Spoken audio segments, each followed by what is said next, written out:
नमस्कार, आप देख रहे हैं रीवा दर्शन। मैं हूं उपेंद्र द्विवेदी। आइए जानते हैं क्या है आज की प्रमुख खबरें। 8 जून से खुल जाएंगे सभी धार्मिक स्थल, इसके साथ ही होटल, रेस्टोरेंट व मॉल भी खुलेंगे।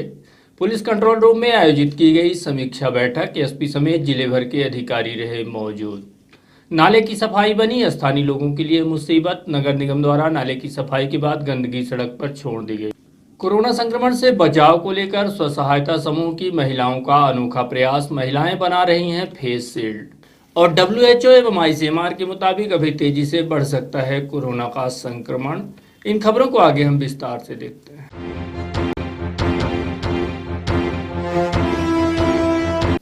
8 जून से धार्मिक स्थलों के साथ साथ होटल, रेस्टोरेंट, मॉल सहित और क्या क्या खुलेंगे और क्या क्या बंद रहेंगे, इस संबंध में हम आपको विस्तार से जानकारी देंगे। देखिए हमारी इस रिपोर्ट में। ऐसा माना जा रहा है कि देश पूरी तरह से 3 फेज में अनलॉक होगा। 8 जून से होटल, रेस्टोरेंट्स, मॉल के अलावा सभी धार्मिक स्थल खुल रहे हैं।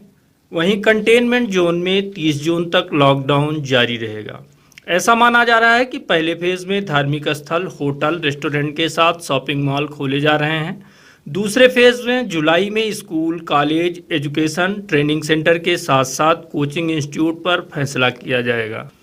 इसके पश्चात तीसरे फेज पर international flights, metro rail, cinema halls, gym, swimming pool, social political gathering के साथ साथ धार्मिक समारोहों पर फैसला लिया जाएगा।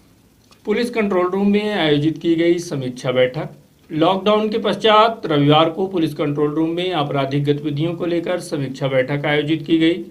इस बैठक के दौरान Rewa SP Abid Khan, additional SP Shiv Kumar Verma, CSP SS Baghel समेत जिले भर के पुलिस अधिकारी व थाना प्रभारी मौजूद रहे। लॉकडाउन एवं क्राइम मीटिंग के दौरान उपस्थित रीवा एसपी आबिद खान ने संपत्ति संबंधी अपराधों के अलावा वाहन दुर्घटना, चोरी, डकैती, लूट की समीक्षा की और इसे रोकने के प्रयासों को लेकर चर्चा की गई। वहीं लॉकडाउन के बाद धार्मिक स्थलों के साथ साथ मॉल्स, होटल्स आदि खुलने के बाद व्यवस्था बनाने की दिशा में विशेष निर्देश जारी किए गए हैं। देखिए, 2 विषय इसमें थे। एक तो क्राइम से संबंधित समीक्षा की गई, जो लॉकडाउन के बाद क्राइम के बढ़ने की संभावना है, उसके लिए क्या तैयारियां हैं और किस तरह से जो क्राइम के ग्राफ को कम करना है, हम लोगों को क्या तैयारियां होनी चाहिए, लोगों के मूवमेंट के खुलने के बाद अपराधियों पे किस तरह से पकड़ रखनी है। दूसरा विषय ये है कि जो अनलॉकडाउन जिसको कहा जा रहा है, जो 8 तारीख से हम लोग के यहाँ और 3 चीज़ों में छूट मिलनी संभावित है, जो भारत सरकार ने दी है। एक मॉल्स खुल रहे हैं, दूसरा होटल्स और रेस्टोरेंट खुल रहे हैं, तीसरा धार्मिक स्थल खुल रहे हैं। उनको लेकर के क्या तैयारियां होनी चाहिए, किस तरह से लोगों के बीच में समन्वय स्थापित किया जाए, लोगों को में अंदर प्रचार प्रसार कैसे करना है, कैसे जो धार्मिक स्थलों में भीड़ होनी है या होटलों रेस्टोरेंट में होनी है, वहाँ पे क्या मापदंड अपनाए जाने हैं, उनको मीटिंग कैसे उनकी बुला करके उनको अवगत कराया जाए। ये सारी विषयों पर चर्चा करने के लिए आज यहाँ पे सबको बुलाया गया था। नाले की सफाई स्थानीय लोगों के लिए बनी मुसीबत का सबब। बरसात पूर्व नगरपालिक निगम रीवा द्वारा की जा रही सफाई स्थानीय लोगों के लिए बड़ी मुसीबत बन गई है। उसकी सबसे बड़ी वजह यह मानी जा रही है कि नाले की सफाई तो की गई, लेकिन वहां से निकलने वाले मलबे को वहीं छोड़ दिया गया, जो स्थानीय लोगों के लिए बड़ी मुसीबत का सबब बन गया है। यह मामला नगरपालिक निगम रीवा के वार्ड क्रमांक 23 शास्त्री नगर का है। इसी वार्ड में पूर्व मंत्री व रीवा विधायक राजेंद्र शुक्ला का भी आवास है। बावजूद इसके यहाँ रहने वाले रहवासियों के सामने कई दिनों से बड़ी मुसीबतें खड़ी हैं, जिसका निदान अभी तक नहीं हो पाया है। स्थानीय लोगों से बात की गई तो लोगों ने बताया कि सफाई करने के बाद मलबा यहीं छोड़ दिया गया है, जिससे गंदगी तो हो ही रही है, साथ ही JCB द्वारा खुदाई कर दी गई है, जिससे अन्य समस्याएं भी खड़ी हो रही हैं। यहाँ तक कि मोहल्ले में लगा हैंडपंप का पानी गंदगी से पूरी तरह घिर गया है, जिसकी वजह से पानी के लिए भी समस्याएं हो रही हैं। वहीं नगर निगम इस दिशा में चुप्पी साधे हुए है। आप खुद सुनिए लोगों की समस्याएं इन्हीं की जुबानी। जो कचरा पड़ा है और इतनी गंदगी है, लोग एक बार बोलते हैं सफाई करो, सफाई अभियान चल रहा है इस समय, और इसी समय कोरोना वायरस जैसे बीमारियां हैं, छोटे छोटे घर में बच्चे हैं और घर के सामने इतना सारा कचरा पड़ा हुआ है और इससे लोग बीमार भी हो सकते हैं। और अगर बीमार होंगे, डॉक्टर के पास जाएंगे तो डॉक्टर छूने को तैयार नहीं है। सबसे बड़ी तो दिक्कत ये हो रही है। दूसरा, अभी बारिश हुई थी, पानी पूरे घर के सामने भर गया था। घर के सामने पानी क्यों भरा कि जो नाली है ये ब्लॉक हो गई, यहाँ पे पानी की पाइपें हैं वो फूट गई। अंडरग्राउंड जो था उसको खुदवा के तो यहाँ पे अच्छे पत्थर लगे थे जो कि इससे पानी ऊपर नहीं आ सकता था। लेकिन आज ये स्थिति हो गई कि अगर पानी आएगा तो ये पूरा बहाव करके पूरी मिट्टियाँ है उसको वापस ले जाएगा। यहाँ पूरे उधर से जो लोग आ जा रहे हैं उनको आने जाने में बहुत दिक्कतें हो रही, लोग पैदल नहीं चल पा रहे। तो हमारा आप लोगों से अनुरोध है कि ये तुरंत यहाँ की साफ सफाई की जाए और लोगों को सुरक्षित किया जाए। वार्ड नंबर 23 है ना, शास्त्री नगर मैया। मेरा नाम ममता द्विवेदी, शास्त्री नगर मैया 23 नंबर वार्ड से हैं। तो आप लोग थोड़ा सा ये है, हम लोगों की बहुत बड़ी समस्याएं हैं। जैसा भैया ने कहा भी कि इनके यहाँ भी बहू की डिलीवरी हुई, पर यहाँ पे कोई गाड़ी आने का कोई वो नहीं था, उनको मोटरसाइकिल से ले जाया गया। ऐसी समस्याएं हर किसी के पास भी आ सकती हैं, तो उसको मतलब निराकरण करने के लिए हमारा आप सबसे अनुरोध है कि इसको तुरंत सही किया जाए और यहाँ का सुंदरीकरण करें तो ज़्यादा बेहतर होगा। और रोड बनी अच्छी बने, नाली अच्छी बनना चाहिए और साफ़ सफाई बढ़िया बेहतरीन ढंग से होना चाहिए। सफाई हुई थी, वो सफाई का कचरा अभी तक उठाया नहीं गया, और जिससे कि बिल्कुल चारों तरफ, एक तरफ का रोड है तो वो भी बंद हो गया है।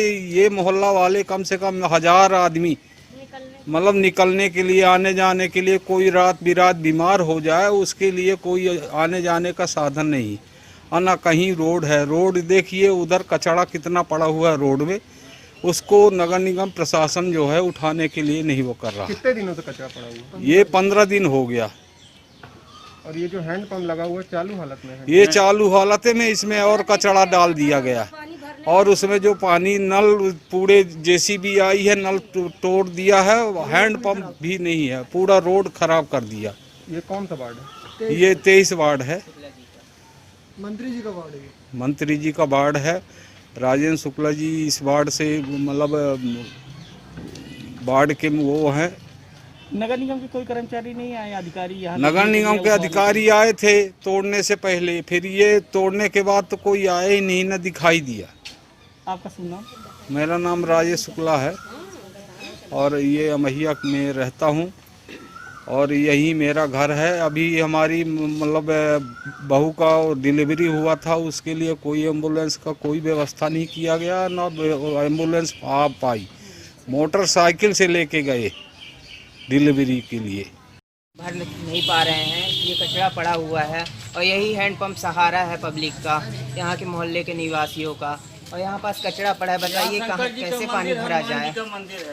मंदिर भी है यहाँ? और यहाँ मंदिर भी है, पूरा कचरा पड़ा हुआ है।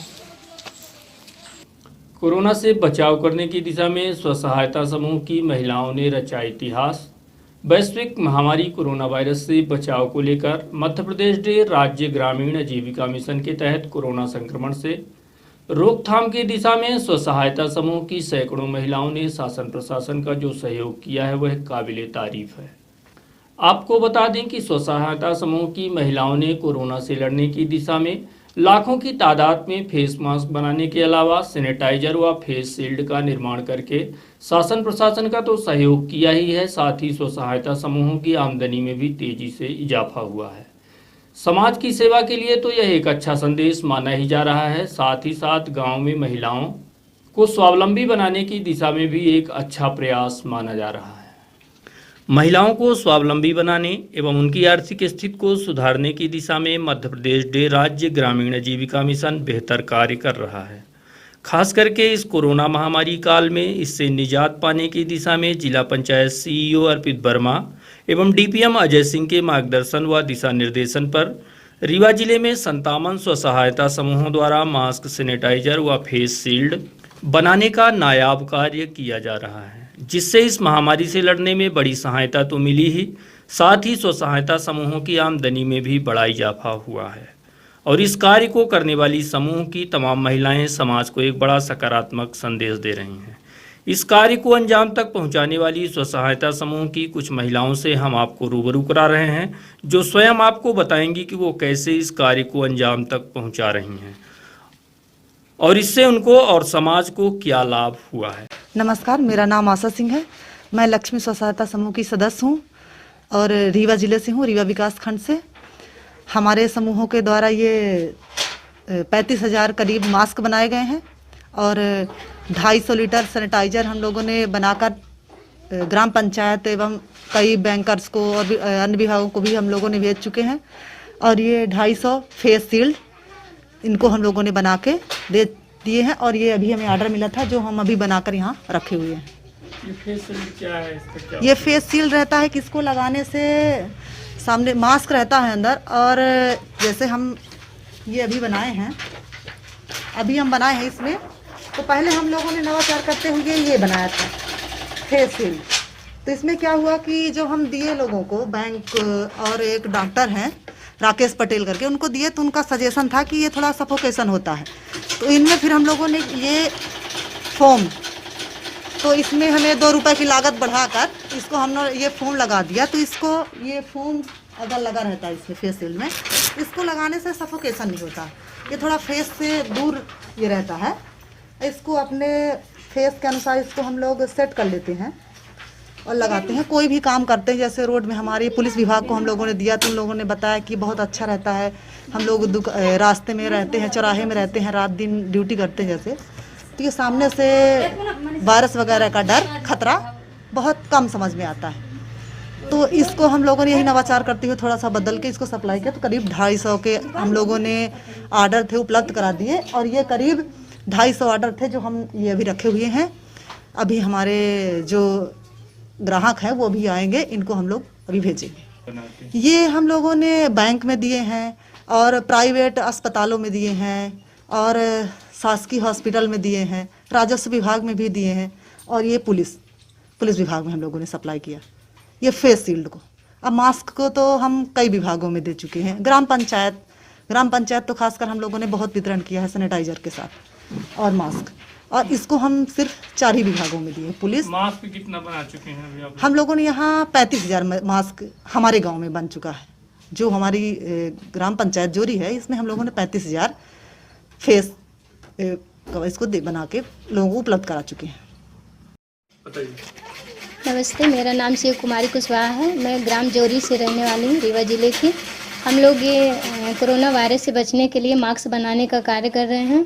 हम लोग यहाँ 30-35 हज़ार मास्क बनाए हैं और इसको हम लोग ग्राम पंचायतों में सप्लाई किए हैं और जिला विभाग में सप्लाई किए हैं। जिला पंचायत में डॉक्टरों के पास, बड़ी हॉस्पिटल में, हमारे यहाँ सरकारी हॉस्पिटल बिछिया हॉस्पिटल है वहाँ भी दिए हैं, प्राइवेट हॉस्पिटलों में भी दिए हैं, बड़ी बड़ी जो हॉस्पिटलें हैं वहाँ भी दिए हैं, और अपने पंचायतों में हर जगह बंटवाए हैं इसको।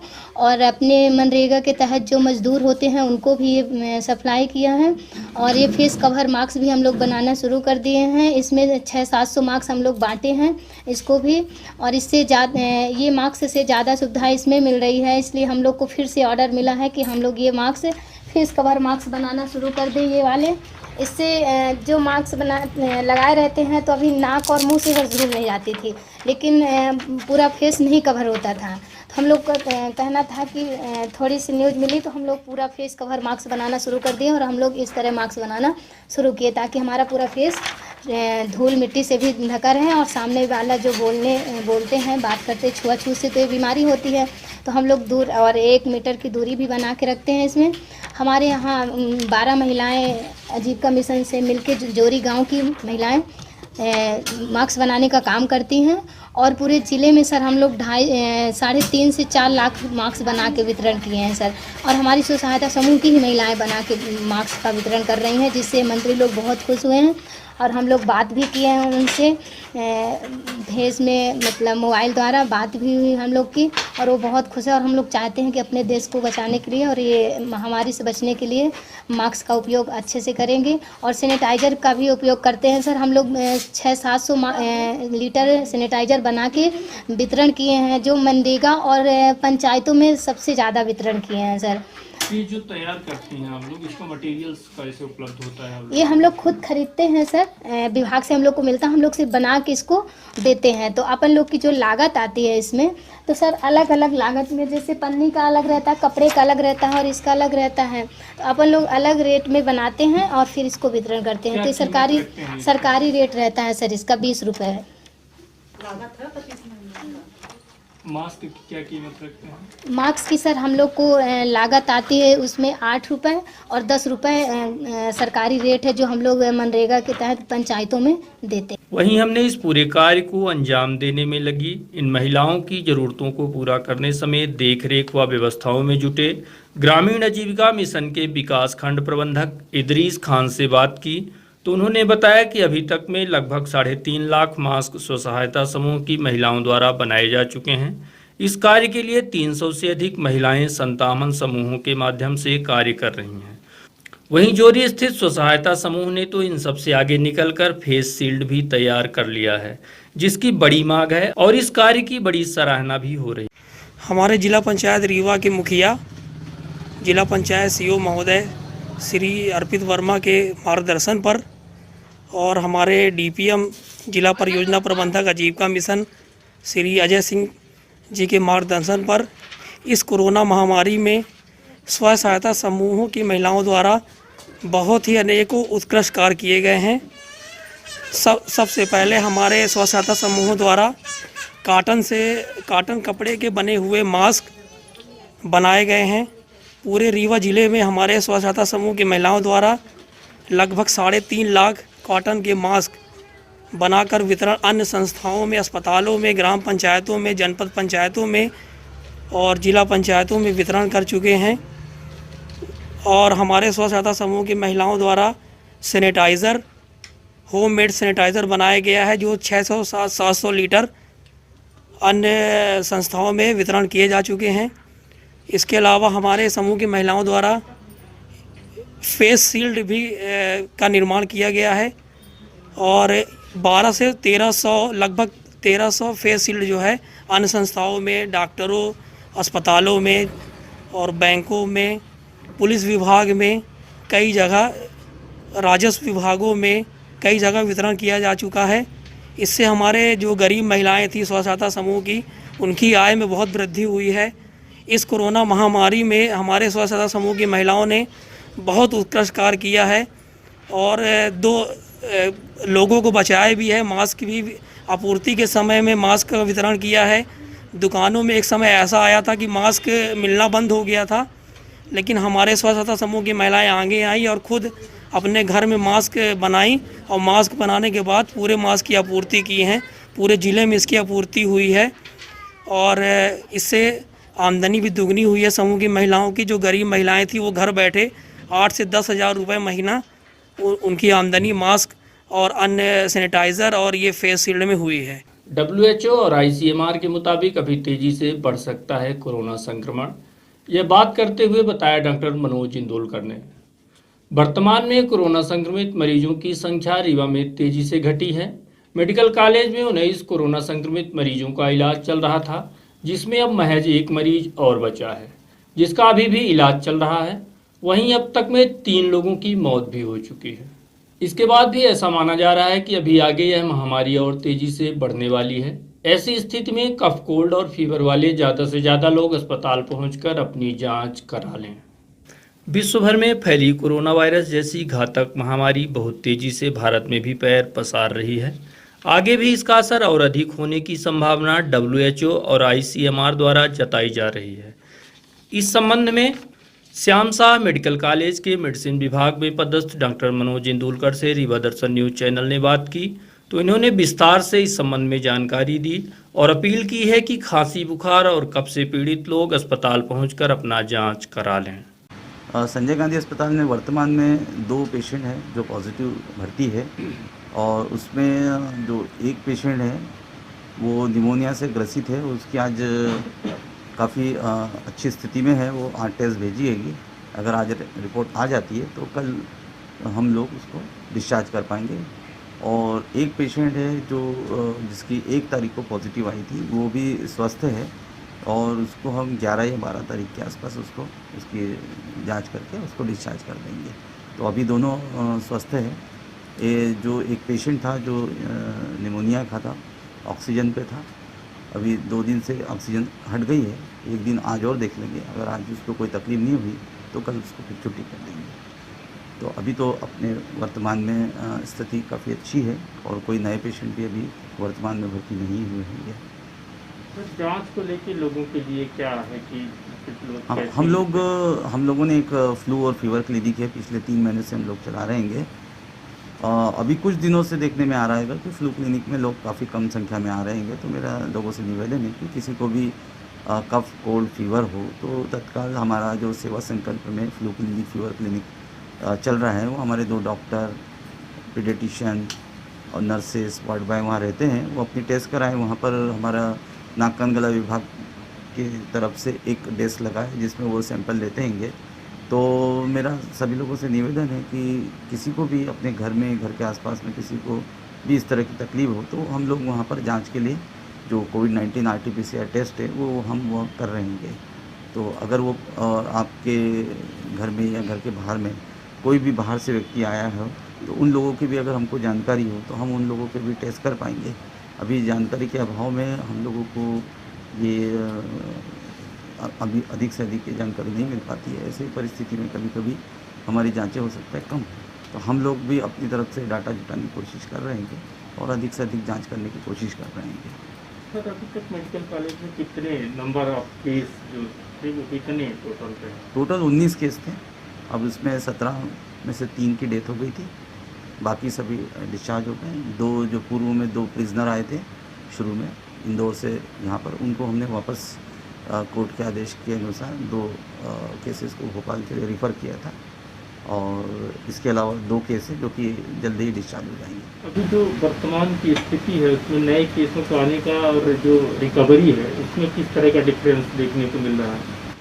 हमारी रिकवरी तो बहुत अच्छी है, जितने आए थे और जितने भी निमोनिया के पेशेंट थे जो हमारे यहाँ भर्ती थे उनकी रिकवरी बहुत अच्छी है। और नए केसेस का अभी WHO ने भी वार्निंग इशू की है, इसके अलावा ICMR ने भी और गवर्नमेंट ने इशू किया है और एम्स के कंसल्टेंट ने भी एक प्रोजेक्टेड दिया है कि रीवा में या अन्य जगहों में केसेस बढ़ने की संभावना है। तो जो अभी ये कहा जा रहा है कि उसका पीक आना बाकी है, क्योंकि ये बीमारी में 80% एसिम्प्टोमेटिक रहते हैं। ये एसिम्प्टोमेटिक जो है, जब ये जैसे बाहर से आए हैं जो अपने घरों में जा रहे हैं, इनके यहाँ पर जो इम्यूनो कॉम्प्रोमाइज़ है, जो कमज़ोर है, जिनको डायबिटीज़ है, हाइपरटेंशन है, इन लोगों को अगर बीमार पड़ते हैं, इनको कफ कोल्ड फीवर आता है, तब अधिक से अधिक संख्या में ये लोग बाहर निकल कर आएंगे। ऐसी संभावना लग रही है कि आगे के समय में बढ़ सकती है। आयुर्वेद महाविद्यालय से फिर 3 कोरोना मरीजों की हुई छुट्टी। अब जिले भर में मात्र 2 मरीज बचे हुए हैं कोरोना के, जिनका अभी भी इलाज जारी है। रीवा जिले में कोरोना संक्रमित मरीजों की रिकवरी तेजी से हो रही है, वहीं संक्रमित मरीजों के आने की संख्या भी न के बराबर है। रविवार को आयुर्वेद महाविद्यालय से फिर 3 कोरोना संक्रमित मरीजों को छुट्टी दे दी गई है। कोरोना संक्रमण की जंग जीतकर रविवार को फिर से शासकीय स्वशासी आयुर्वेद महाविद्यालय निपनिया कोविड केयर सेंटर से स्वस्थ होकर 3 मरीज डिस्चार्ज हुए हैं। कोरोना संक्रमण से मुक्त होने वाले 3 मरीजों का पुष्प वर्षा करते हुए उनका सम्मान किया गया और फिर उन्हें उनके घरों के लिए रवाना कर दिया गया है। इस दौरान Rewa commissioner doctor Ashok Kumar Bhargav, collector Basant Kurre, SP Abid Khan, CMHO RS Pandey, Ayurveda Mahavidyalaya प्राचार्य डॉक्टर दीपक कुलश्रेष्ठ समेत स्वास्थ्य विभाग के अन्य अधिकारी कर्मचारी मौजूद रहे। सरहंगों द्वारा किया जा रहा अवैध निर्माण। अमैया थाना क्षेत्र अंतर्गत वार्ड क्रमांक 23 स्थित ललऊ घाट में आम निस्तार की जमीन यानी कि रास्ते में पिलर लगाकर बाउंड्री वॉल बनाकर शासकीय जमीन को हड़पने का काम किया जा रहा है। इस बात की शिकायत स्थानीय महिला फातिमा बेगम द्वारा नगर निगम में की गई है, जिसके बाद निरीक्षण करने मौके पर नगर निगम की टीम भी पहुंची। उसके बाद भी वहां रहने वाले सरहंग पंकज उर्मलिया द्वारा जबरन अतिक्रमण किया जा रहा है। विरोध करने पर धमकी भी दी जा रही है। बाहर से पिलर कर रहा है ये क्या नाम है उसका क्या नाम है पंकज उर्मलिया। हम लोग बोले सबको कि देखो हमारी इतनी सी रोड मत बाहर से करिए, अंदर से कर लीजिए। बोला वो काट के बोले हाँ कर लेंगे, और दूसरे दिन खड़ा हो कि ये सब खड़ा कर दिया। मैं हॉस्पिटल से आई, बोली भाई ये क्या हो रहा है। ये भी आ गया खाना खाने के टाइम में 12 बजे। बोले अब जाइए आप लोग जो कुछ करना हो कर लीजिए, हम किसी को नहीं डरते हैं, ज़्यादा करोगे तो गोली चल जाएगी। हम कहें कैसी बात करते हो। लड़का बोला कैसी बात करते हो आप। बोले कोई आया था जी आए थे, बुलवाए थे, बोले कि हम कटवा के भी सब हटवा देते हैं। फिर पता नहीं क्या किए, कहीं लगा थोड़ा थोड़ा काट के अंदर कर लेना, लेकिन काहे को मशीन है, काहे को ये दिक्कत से छोला है। नसीम खान है। क्या दिक्कत आ रही है? दिक्कत ये आ रही कि यहाँ सब ये पब्लिक रोड है सर, और ये 4 फीट की रोड है, यहाँ सबका आवागमन है। तो ये आज ये बंद कर देंगे, ये यहाँ से बढ़ाएंगे, कल कोई दूसरा बढ़ाएगा, और फिर आगे भी इसी तरह निर्माण कर रहे हैं, आगे से बढ़ा रहे हैं। सभी लोगों का निकलने का रास्ता है वो ब्लॉक कर देंगे, तो यहाँ लोग बीमार हो जाएंगे। यहाँ एम्बुलेंस नहीं आती है, कुछ भी नहीं आती है। यहाँ बीमार हो जाते तो यहाँ एक रिक्शा भी नहीं घुस पाता ठीक से, ना बैक हो पाता, और इतनी मुसीबत हो जाती है कि अब पहले बोला कि बनाएंगे, फिर उसके बाद वो पूरा उठा के पिलर और बना दिया, फिर उसके बाद दादागिरी करता है। और नगर निगम का कोई अमला आया था? नगर निगम का अमला आया था, बस बता के चले गए हैं, और ये सब कुछ हुआ नहीं है, ऐसे ही है। ये फिर धीरे धीरे अभी ऐसा छोड़ दिए हैं, फिर बाद में बना लेंगे। 9 जून को होने वाली 12वीं की परीक्षा को लेकर छात्रों ने जताया विरोध। कोरोना संक्रमण को देखते हुए 12वीं की परीक्षा 9 जून को कराए जाने को लेकर छात्रों का लगातार विरोध जारी है।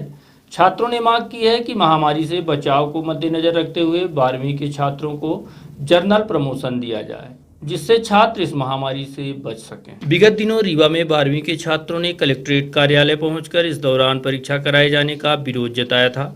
अब गुड़ में भी 12वीं के छात्रों द्वारा परीक्षा का विरोध जताया जा रहा है।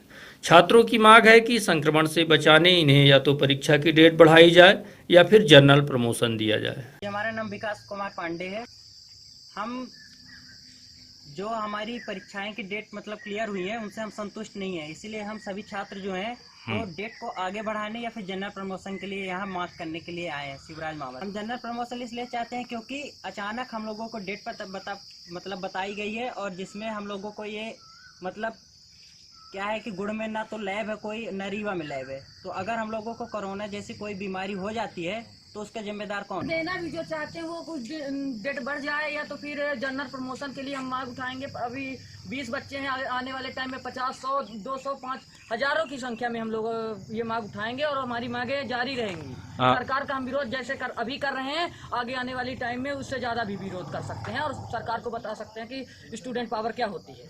अच्छा जी, हमारा नाम राशिद खान है जी, और मैं गुड़ से हूँ, और मैं कक्षा 12वीं का छात्र हूँ जी। और मेरा यही निवेदन है मामा जी से कि आपने जो अभी इस टाइम पे देश में जो कोरोना चल रहा है, कम से कम करीबन 2 लाख केस हो चुके हैं कोरोना के जी, तो और हाँ शायद ही हो चुके हैं। तो जो बाहर से लोग आए हैं और हमको मालूम नहीं है कौन किससे संक्रमित है और कौन आता है, हमको तो पता नहीं है। हम जब पेपर देने जाएंगे तो हमको मालूमात नहीं रहते हैं कौन कहाँ क्या करता है, तो हम उनसे जब टचिंग करेंगे, टचिंग पॉइंट होता है तो हमको भी कोरोना हो सकता है।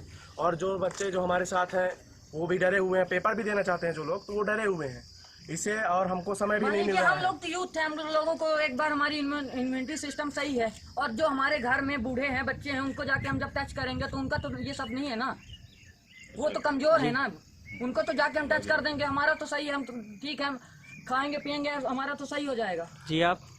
मेरा नाम उमेश पिड़िया, मैं भारतीय सर्व सेवा संगठन का अध्यक्ष हूँ।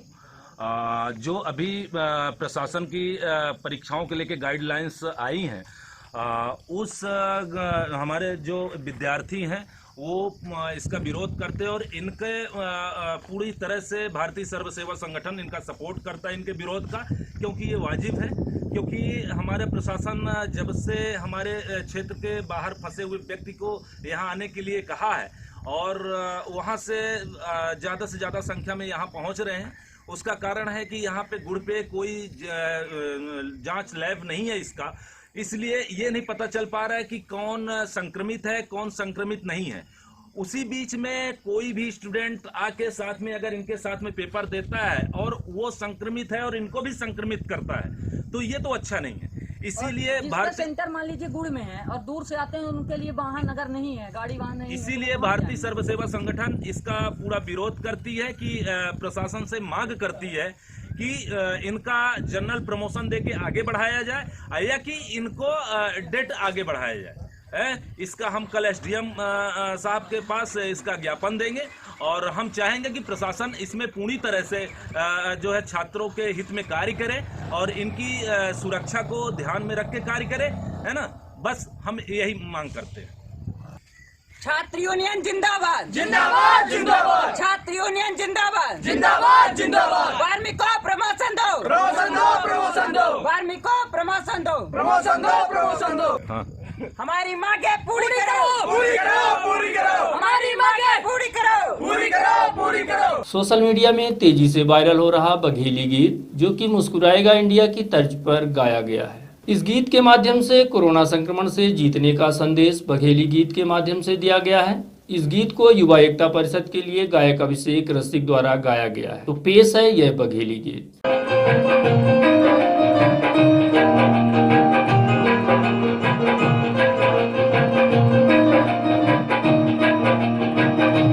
उनके लौटी उहे जिंदगी सबके चेहरा माँ होई खुशी उनके लौटी उहे जिंदगी सबके चेहरा माँ होई खुशी रेल पटरी माँ पुन के चली सबका ओई से आजादी मिली आबा मिलके साथ निभाई घरे मरह के भाई ए संकल्प के साथ अपने भारत माँ का जिताई युवा एकता मिलके आपन सगला फर्ज निभाई ए संकल्प के साथ अपने भारत माँ का जिताई भारत माँ का जिताई भारत माँ का जिताई हम साथ हन हम सब साथ हन हम सब साथ हन हम साथ हन हम सब साथ हन हम सब साथ हन हम सब साथ हन हम सब साथ हन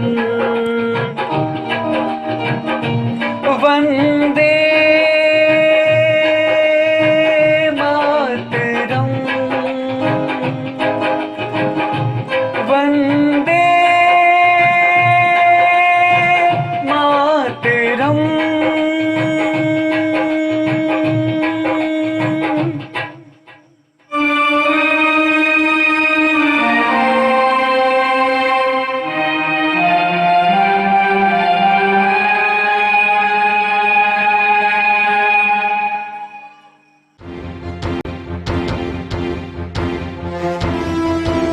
और अब चलने से पहले आज की प्रमुख खबरें एक बार फिर।